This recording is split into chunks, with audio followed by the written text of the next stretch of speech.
Hey, I'm Zakia. I'm 17 years old, and if you played Roblox in the past 3 years, you've probably played something I've worked on. I'm a top developer with over 3 billion visits under my belt, and I've dealt with your favorite creators behind the scenes. But now, I'm on a mission. I'm creating the best battle royale on the platform to fund my first car before I graduate high school. This is Starbreakers. It's the biggest technical challenge that I've ever worked on, and as I'm sitting here recording this, we literally just hit 500 subscribers. Week 1 was absolutely mental. Let's get into it. Day 1 started with a bang. I bought a massive map off of Build by Bit and imported it thinking it would be a smooth start. Short to say, it wasn't. The map spawned sideways, it only imported 30% of the geometry, and I almost mounted my PC, and what I had to do is I had to implement interior culling, which is basically telling the engine to stop being stupid and only render the faces that the players can actually see.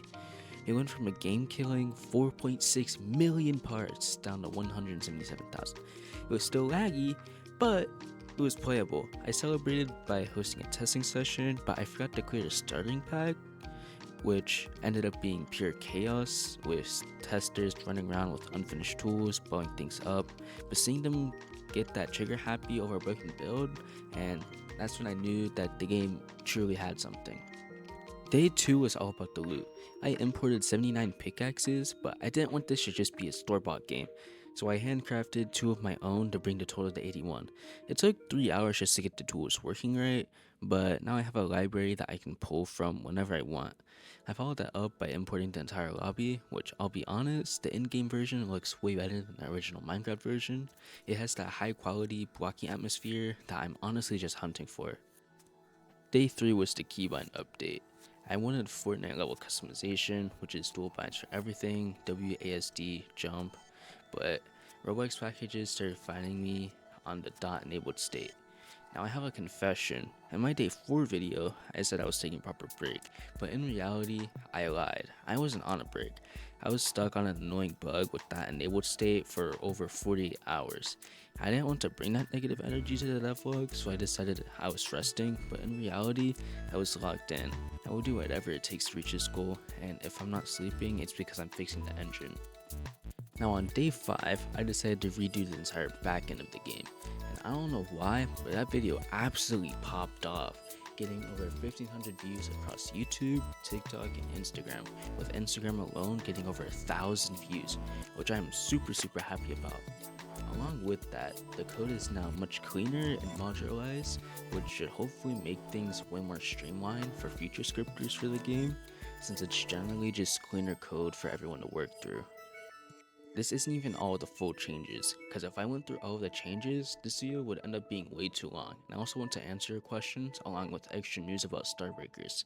This sums up the technical explanation of everything I've did so far. Now that we're done with this technical explanation, I want to get to answering some of your guys' questions, because some of you guys have really good questions and some of you guys have horrible questions, so I just want to get through all of them.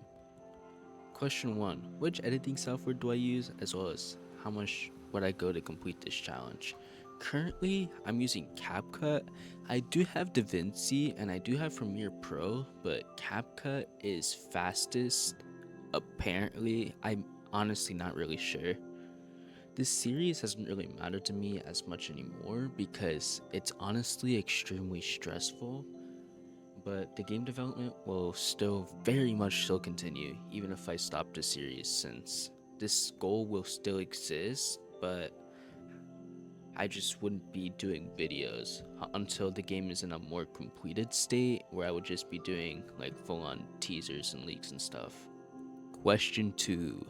Do I need an editor or something? Yes, I do. Yes. Uh, if you want to be my editor, DM me on Discord. The link to the Starbreakers Discord server is down in the description or in the pinned comment. You can just DM me there, post me some edits that you've made, hopefully with like a watermark on it, so I can prove that it's yours. And like, I can't find one, so I'm currently doing everything myself, which is why I'm doing less throughout the day. But if I get an editor, I can do way more throughout the day and I can be way more productive. Question 3. Is this your first game you've been working on? If not, have your other projects done well? And to your answer to that, No, this is not my first project. I've contributed to over 3 billion visits on the platform. As I said before, I've met with a couple of top creators, top developers, top testers, even. And, you know, I try to like connect with people. And I even have 6 million visits that I used to have myself before I sold my game. So, to say the least, this is not the first game that I've worked on. Question 4. I have a question about how long until the game drops. Uh, for your answer to that, the estimated time frame is between May to July, and that's because my senior year that starts in August. So, like by the time, like hopefully, if the game releases in May, I should have a car by July, and then past that, it's gonna be less likely, but still possible. But yeah, this wraps up the Q&A and the week 1 recap. Honestly, sitting here at 500 subscribers feels surreal. Like a week ago, this was just a bunch of scripts and a sideways map. Now, it's a community. If you want to be one of the first 100 legends in the Discord, we are currently at 94, so 6 of you can still get that early member status. Linking this in the description. Week 2 is going to be even more intense. We're moving into actual gameplay loops and polishing those 81 pickaxes. I'm doing this to fund my future, and I'm glad you guys are here for the ride. I'm Zakia, stay locked in, and I'll see you in the next one.